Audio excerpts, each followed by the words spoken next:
First story. I sent my youngest daughter to boarding school to care for my oldest, but took her back after 2 years. But my ungrateful daughter bullied her sister, so I forced a reconciliation.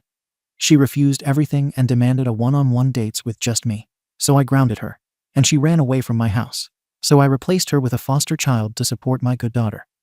Now I'm regretting my actions. My husband and I, both in our early 40s, have 2 daughters, Lee, 15, and Emily, 14. For almost 2 full years, our lives were completely derailed because Lee was extremely sick. I won't get into medical specifics for her privacy, but I will say this: it was a life-threatening illness, and the kind that made the future feel completely uncertain. There were hospital stays that lasted weeks, complications, scary nights, emergency transfers, procedures that still make me shudder. I basically lived at the hospital with Lee. My husband took on 2 jobs, one full-time and one part-time, just to keep the bills paid, especially when our insurance refused to cover certain things. There was no time, no mental space, and definitely no normal life for any of us. That's why, after a lot of discussion and emotional agony, we decided the best thing for Emily was to give her some stability. We sent her to boarding school in another city. I know how that sounds. Some people will say we shipped her off to deal with our real problem, but that's not what it was. We didn't have any other family nearby, and we thought this school, structured, reputable, safe, was our best shot at preserving her routine and allowing her to be a teenager instead of being dragged through hospital corridors for 2 years. It wasn't a punishment. She had her own room, weekend trips, and even therapy available. We video called her regularly, sent care packages, and made visits when we could, though that got hard. It wasn't perfect, but it felt like the least worst option at the time. Now that Lee is finally doing better, like genuinely stable and recovering, we brought Emily home this past spring. I really thought things would click back into place eventually, but the dynamic between us has completely changed. She's polite to me, but cold, tense. She avoids being in the same room as Lee if she can help it, and her relationship with her dad, practically glued to him. It's like I don't exist unless she needs something, and even then, it's with an edge. At first, I told myself it was just readjustment. Being away, coming back, teen mood swings, maybe she was just overwhelmed. But then she started doing things that felt mean, passive-aggressive. If Lee said she liked something, Emily would mock it. If Lee joined us to watch a show, Emily would suddenly get up and leave. She'd roll her eyes at Lee's jokes or snap at her if she even asked to borrow a hoodie. One time, Lee made a painting for a school project and put it on the fridge. Emily laughed out loud when she saw it and made some comment about it looking like something a 3rd grader with a blindfold would do. It was just cruel. I told her to knock it off, and she said, "Oh, so now you care what I say?" I brushed it off in the moment, but it festered. A week later, Lee was invited to speak at a school assembly about resilience. It was a big deal. She wrote this heartfelt speech and even mentioned Emily, thanking her for being strong while she was sick. Emily didn't show up to the assembly. She told my husband she had a stomachache and skipped school entirely that day. That felt like a deliberate message to me. I've tried to include Emily in things. I genuinely want her to feel like she belongs again. But she always makes me feel like I'm walking on eggshells. And if Lee is present, it's like Emily mentally checks out. She doesn't smile, doesn't engage. Sometimes she gets up mid-meal and goes to her room. I brought it up to my husband, and he keeps saying, "Just give her time. She was away for so long, and she missed us in ways we'll never understand." But what about what I went through? What about what Lee went through? I feel like I'm stuck trying to rebuild something that Emily has already decided isn't worth fixing. The breaking point happened just a few days ago. My husband managed to convince Emily to go out to dinner with just me, no pressure. Just a girls' night, something casual. I was thrilled. I figured it was a step forward. Lee heard about it and seemed kind of bummed to be left out. And since the reservation was for 3 anyway, I thought maybe including her wouldn't be a big deal. It was supposed to be a family reset. I imagined us laughing a little, maybe talking about the future, just some progress. So Lee and I got ready. Nothing fancy. I even told her to wear something comfortable, because Emily would probably be casual too. We waited by the front door, excited. Emily came out of her room, saw Lee standing next to me with her jacket on, and just stopped in her tracks. She turned to her dad and flatly said, "I changed my mind," and went right back into her room. I felt like I got slapped. I followed her and asked her what happened. At first she ignored me. Then when I didn't leave, she snapped. She started yelling full volume. "Do you seriously have to bring her into everything? Was this supposed to be dinner with me, or just another way for you to pretend you care, while still spending time with your favorite daughter? I was stunned. I told her she was being unfair, that I just wanted to have a night with both of my girls. She cut me off screaming now. You don't want to spend time with me.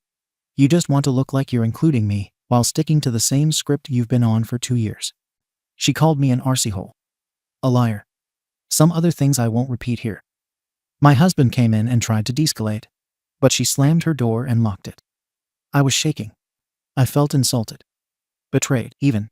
I've been trying. I gave her stability when we were drowning. I kept her out of chaos. I protected her from watching her sister waste away in a hospital bed. And somehow, that makes me the bad guy. The house was tense all night. Lee was confused and kept asking if she had done something wrong. I told her no, but I could tell she felt humiliated. She asked if Emily hated her, and I didn't know what to say. I said, she's just going through something, but I don't know if I believe that anymore. This isn't just about dinner. It's been building for months. About 2 weeks after Emily moved back in, I noticed she'd unpacked almost nothing, still living out of her suitcase. I asked her if she wanted help organizing her room. She gave me a cold look and said, I don't plan to be here that long. I laughed, thinking she was joking. She wasn't. She's applied to 2 different boarding schools for next year, without telling me. I found out because one of them emailed me a parent form to sign. She'd used my information. When I asked her why, she said she felt safer away, and that home doesn't feel like home anymore. I asked her if we did something wrong. She said, you chose what mattered. You still are. I know this might sound cold, but I honestly feel like she's weaponizing this narrative that she was abandoned. I don't think that's fair. She had everything she needed at that school. Privacy, safety, therapy, structure. What would she have had at home? Nightly screaming in the ICU waiting room. Watching her sister vomit blood while I tried not to cry. Hearing me argue with insurance companies at 2 a.m. She would have hated every second of it. I spared her from all that, and now it's like she resents me for it. And I'm not saying Lee's perfect. She's gotten used to being the center of attention. Sometimes she oversteps or expects people to revolve around her. But she's also been through hell and back. She nearly died more than once. She spent her 13th birthday in isolation. She has a feeding port scar. She lost her hair. She had to rebuild her social life from scratch after missing school for a year and a half. But she tries. She asks Emily if she wants to watch movies, if she wants to come to the mall, and if she wants to hang out in her room and paint together. Emily shuts her down every time. And it's not just no, it's hostile. Like Lee's done something unforgivable by existing in the same space. It's gotten worse since Emily started talking to her old boarding school friends online again. A few of them have started visiting, and I overheard them once. One of the girls said, you seriously had to live with them again? That's insane. And they all laughed, like we're some trauma she's been forced to endure. Last week, Emily told my husband that she wants to live with her aunt, his sister 2 states away. She didn't bring it up with me at all. Just told him directly. He said no. Told her we're trying to be a family again, and that moving out isn't the answer. She rolled her eyes and said, you weren't here either. You just sent money. So maybe don't talk like you understand. He was crushed. I think that was the moment he realized how deep her resentment really runs. He's been the buffer between us all summer. Now he's seeing that she doesn't just have problems with me, she's angry at both of us, for everything. But what were we supposed to do? We didn't have a choice. I couldn't leave Lee alone in a hospital. He couldn't quit both jobs. We didn't have a village. We didn't even have a backup plan. We just survived, and we did the best we could. But Emily's acting like we made some selfish choice to put Lee first and throw her away. And when I try to say otherwise, she says I'm gaslighting her.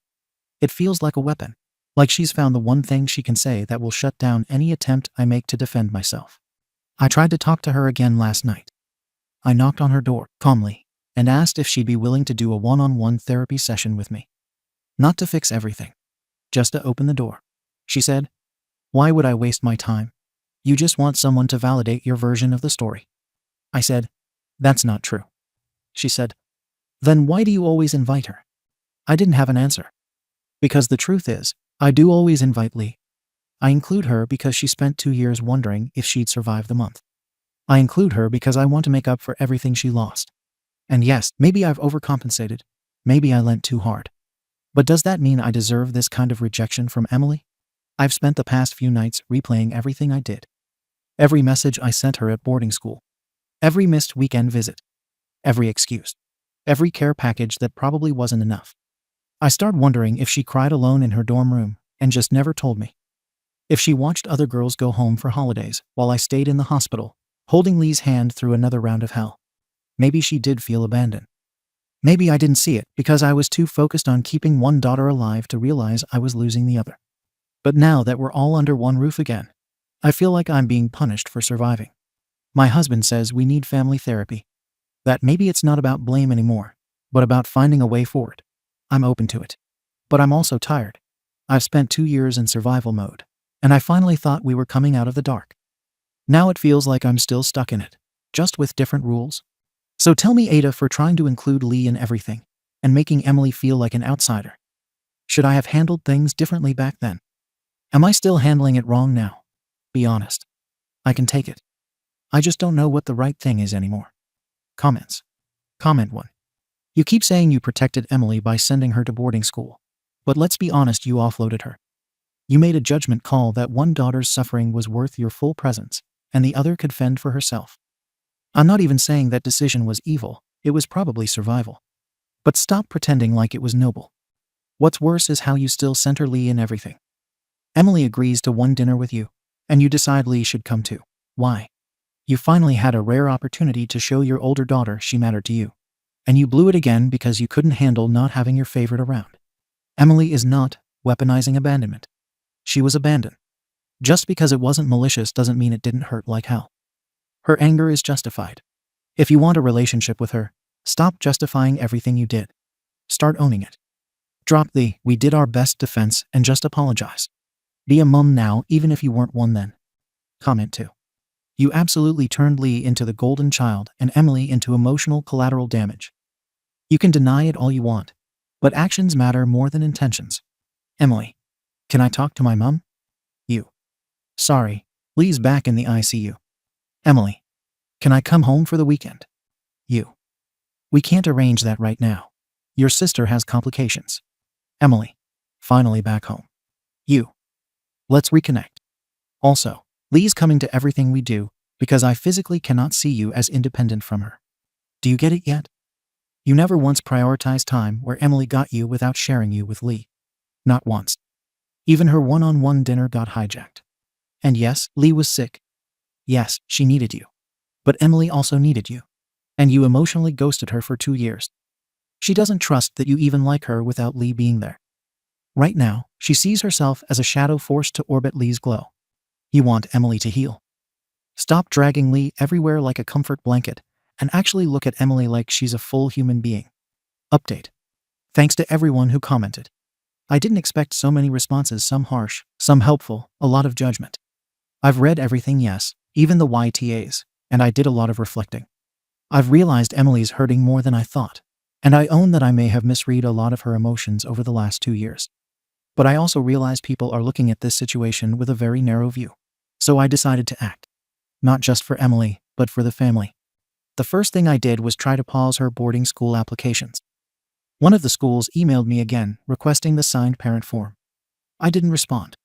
I wanted to give her space to reconsider, not send her away again just because she's uncomfortable. I never said no, but I told her we need to work through things before she runs off. She blew up, accused me of controlling her future. I told her she doesn't get to make unilateral life choices at 14 just because she's mad. That set off a whole screaming match. A few days later, I decided we needed structure. I implemented family reset time. Every evening, no phones, no skipping. We all eat together and talk. The first night, Emily came downstairs, ate in silence, and left halfway through. The next day, she didn't come at all. I told her if she wants to live here, she has to participate. She said, I don't want to live here. That broke me, honestly. Then I made a decision I really thought would help. I moved Lee into Emily's room. Not permanently, but I figured if they shared space, they might bond. Lee was hesitant, but I told her maybe Emily would open up if she felt less isolated. Emily came home from school, walked into her room, and found Lee's things neatly stacked on one side. She lost it. Screamed that I violated her privacy, and said I was inserting Lee into every inch of her life. I told her, this isn't about taking from you. It's about rebuilding what you keep rejecting. I don't think I was wrong to try. I grew up sharing a room with siblings. It forces communication. I know it can work. After that blow up, I thought maybe Emily needed to hear what others were saying. So I read some of the Reddit comments out loud to her. Not the meanest ones, but the ones that said both daughters had valid pain. That Lee's trauma wasn't a reason to neglect Emily, but also that I did what I had to do. I said, "See? People understand this is complicated." She just sat there, quiet. When I finished, she said, "You picked the comments that make you feel better." I told her, "I picked the ones that are fair." Then came the real breaking point. Lee and Emily got into another fight. I was in the kitchen when I heard them yelling upstairs. Emily was saying, "You get everything. You don't even see it." Lee was crying, saying, "I didn't ask to get sick." Emily shouted, "But you never stopped being the favorite. Even when I was gone, you still got everything." I rushed in and pulled them apart. Lee was sobbing. Emily was shaking with rage. I told Emily to leave the room, and she said, "Of course. Protect her like always." That night, I sat Emily down to finally talk. I told her I understood she felt neglected, but that she needed to understand Lee's suffering was life or death. I said, "You were lonely. Lee almost died." I explained how I had no choice. That what I did wasn't abandoning her, it was protecting her from trauma. She said, "You didn't protect me. You erased me." I told her that wasn't true. I said, "You're acting like this was about you. It wasn't. It was about keeping your sister alive." That was it. Emily stood up, said, "I'm done," and walked away.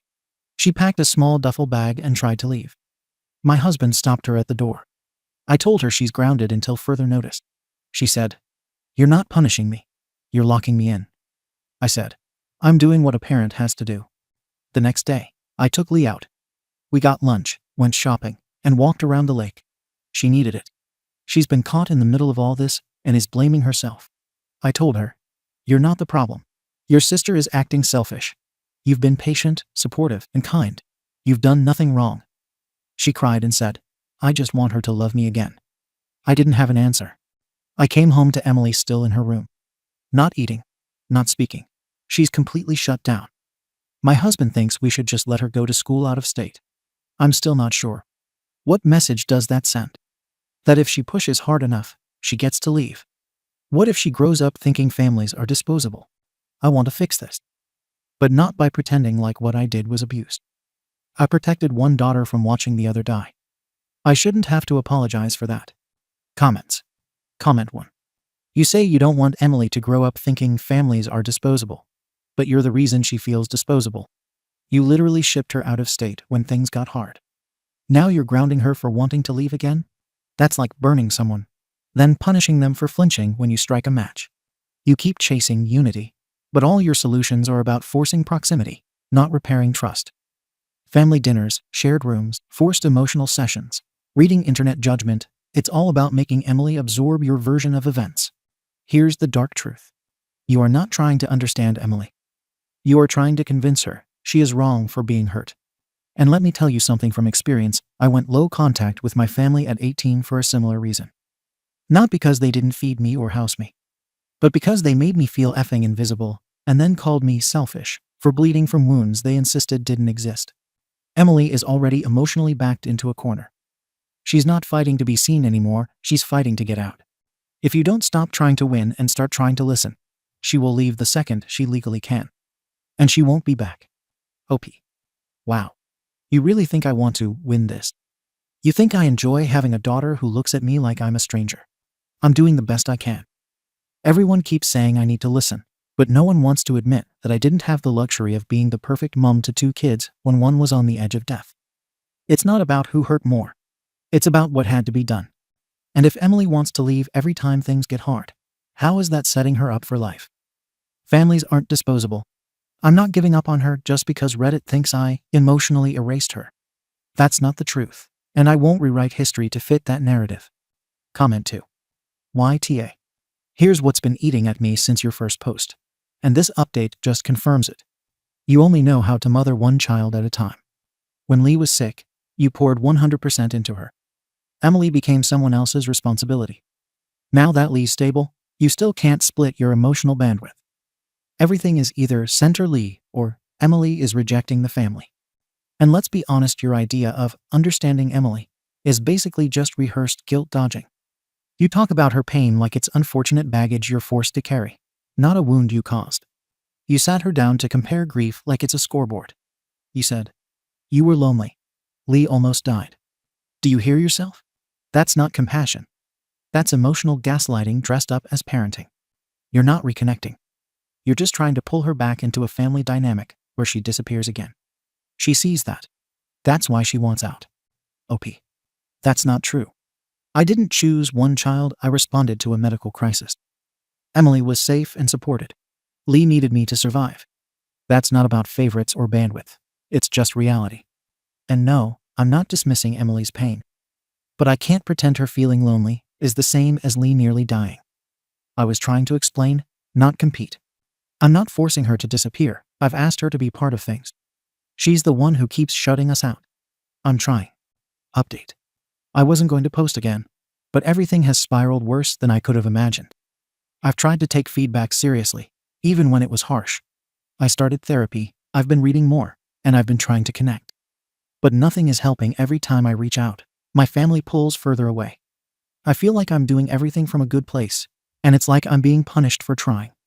A week after the last blow up, I decided to organize a family apology night. I saw something similar in a group therapy suggestion. Everyone writes down what they regret and what they hope for. No yelling, just honesty. I framed it as a reset. My husband was hesitant, but didn't object. Lee was nervous but agreed. Emily said she wouldn't do it, then eventually showed up late, arms crossed, clearly just waiting for it to end. Lee went first. She read a short note about how she's sorry for the tension, and that she misses having a real sister. Her voice cracked halfway through. I was proud of her for trying. Then it was my turn. I read what I thought was a balanced message, that I'm sorry if Emily felt abandoned, but that I was doing what I thought was right to keep everyone safe. I said I regretted not being able to show up for both daughters the way they each needed. Emily didn't speak. She sat in silence for a minute, then stood up and walked out. My husband followed her. I sat there with Lee, who was crying. I told her this is what I've been dealing with, how hard it's been to reach Emily. I didn't say it to blame her. I just needed Lee to understand how much I've been trying. The next morning, Emily was gone. She packed her bags and left before anyone woke up. She texted her dad after she was already on a train to my Mills house, 4 hours away. She didn't tell me. She hasn't responded to a single one of my texts or calls since. My Mill texted me that Emily's safe, and that she doesn't want to come home right now. That's all I've heard. I was stunned. I felt betrayed. After everything I've tried to do, therapy, apologies, family nights, explaining the past, all of it, I get silence and a runaway daughter. I told my husband I felt like she just gave up on us. He said she didn't give up. She protected herself. That hurt. Since Emily left, Lee's behavior has changed too. She's been quieter. She avoids eye contact with me a lot. She still comes down for dinner and still talks, but it's different. Distant. Like she's scared of saying the wrong thing. I asked her directly if she's mad at me. She said no, but then added, "I just don't want to fight anymore." That felt like a lie. 2 days later, she said something that gutted me. I told her I missed when we all felt like a team. She said, "Did Emily ever feel like she was part of the team?" That night, I sat in the garage and cried. Because I don't know how we got here. I thought surviving the worst part, Lee's illness, would bring us closer. I thought once the chaos was over, we could start healing. Instead, it's just unraveling. In a moment of desperation, I reached out to a foster agency we had supported during Lee's recovery. I wasn't thinking about replacing Emily. I just wanted to bring some balance back into the house. I thought maybe if we welcomed someone who needed a home, it could give Lee a new focus, a new connection. And yes, maybe it would make Emily realize what she walked away from. I didn't expect it to go fast. It was just an inquiry. My husband found out and completely lost it. He said I was emotionally blackmailing our daughter with a stranger's life. That I was trying to adopt my way out of guilt. We had the worst fight we've ever had. He accused me of turning everything into a performance. He said, "You can't fix this by throwing another kid into the center. That's exactly what broke everything in the first place." He's been distant ever since. He leaves for work early, comes home late, and barely says more than a few words, unless it's about bills or schedules. I feel like he's checked out. I asked him directly if he thinks I'm the problem. He didn't answer. Now it's just me and Lee most of the time. She's quiet, still polite. But she watches me like she's waiting for me to do the wrong thing. I took her to her latest therapy session and waited in the car.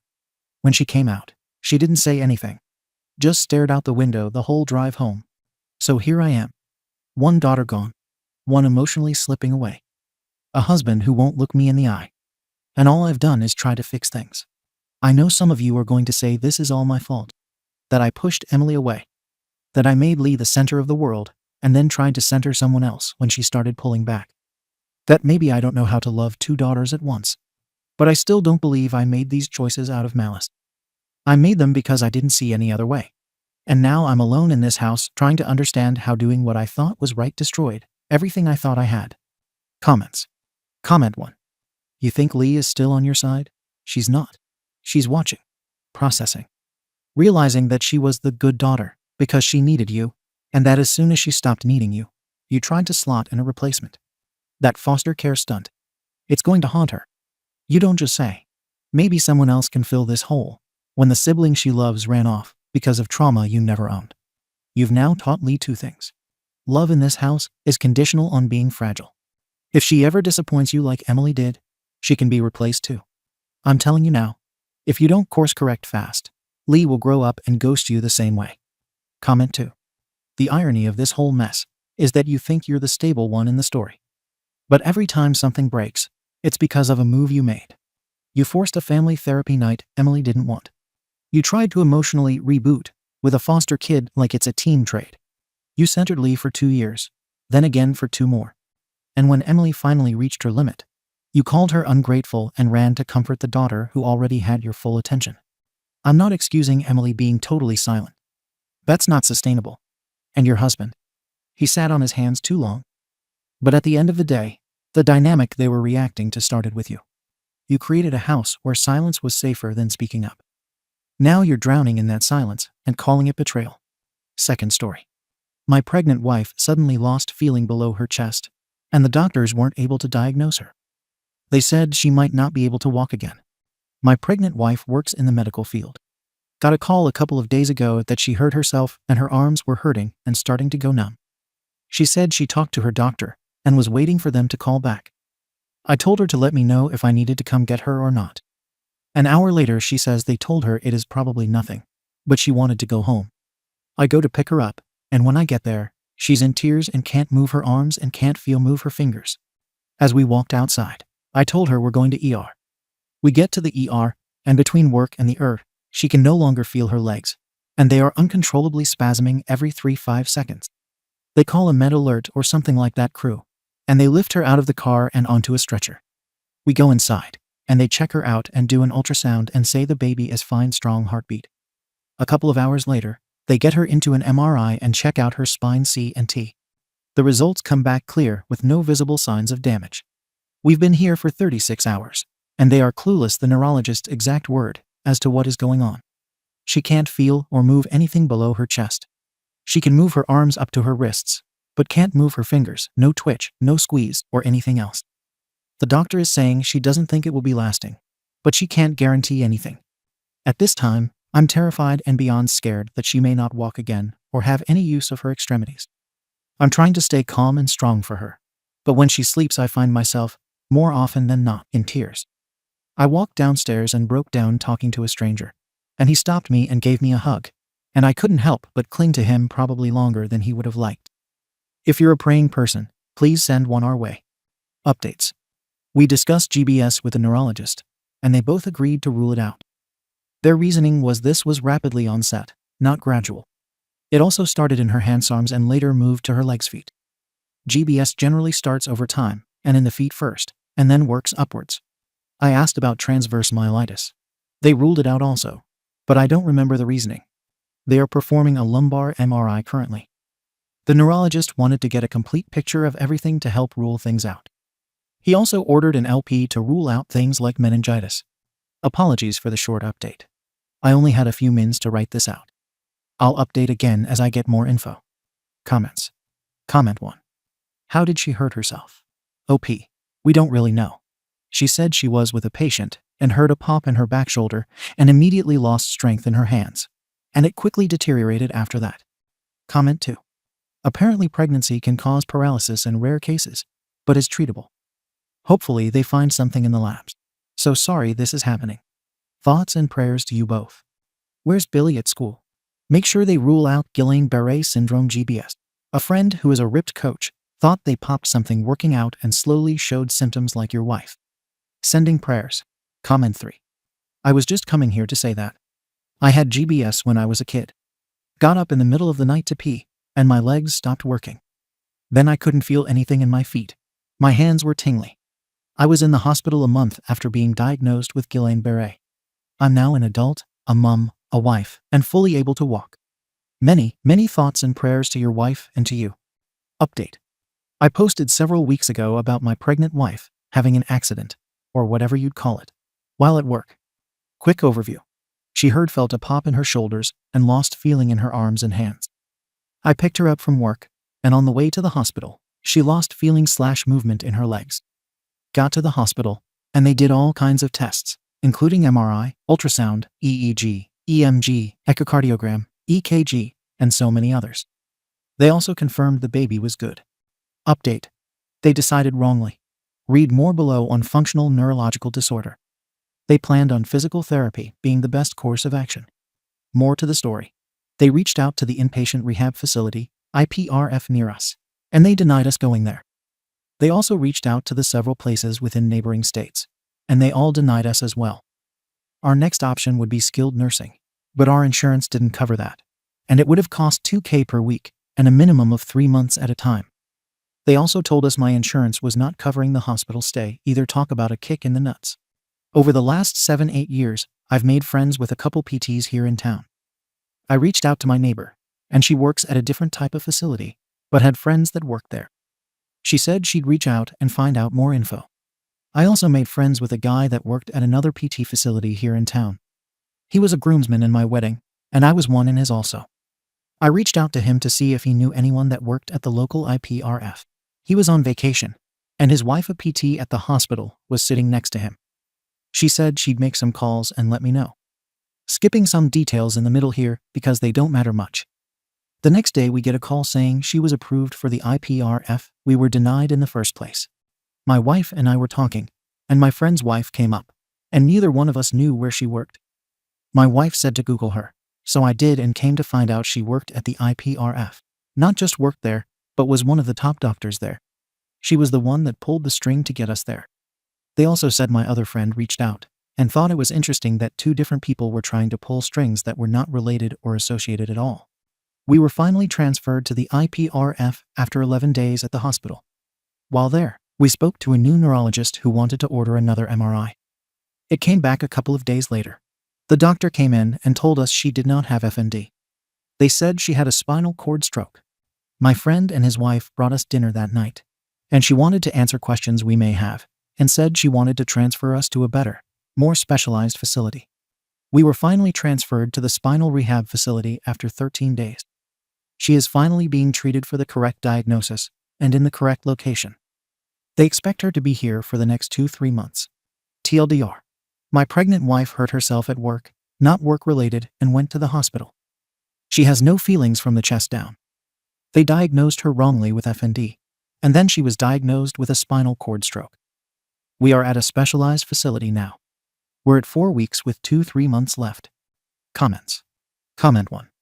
While I am so glad to hear you guys found the right diagnosis and are getting the treatment needed, I'm so sorry you and especially your wife are going through this, and having been basically ignored for 2 weeks on your wife's care.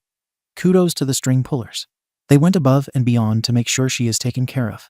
Thank you for continuing to push for the proper care for your wife. Women often aren't believed with medical problems, especially pregnant women. Wishing for a healthy recovery and a healthy baby. Comment 2. How effed up is it that strings have to be pulled to get the right care, or any care at all? Welcome to America. Comment 3. And then she should be able to walk again. Comment 4. PT here potentially. Spinal cord strokes infarcts are really rare, and I can't speak for OP's wife's prognosis obviously, as I don't know them and I'm not their PT. It can take months or years to regain function, but it is possible if she gets the care she needs and it was caught relatively early, which is a good indicator for a better outcome. OP, yeah, it's different for each patient and each issue, but we're hopeful.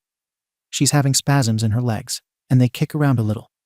She can sense a touch, but can't feel anything yet.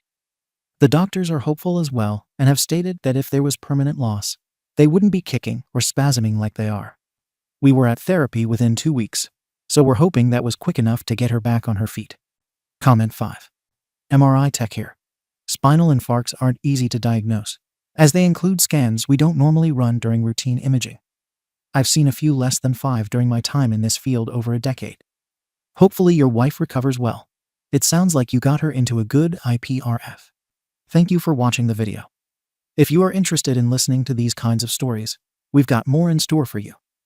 Simply subscribe to our channel, hit the like button, and share it with your friends.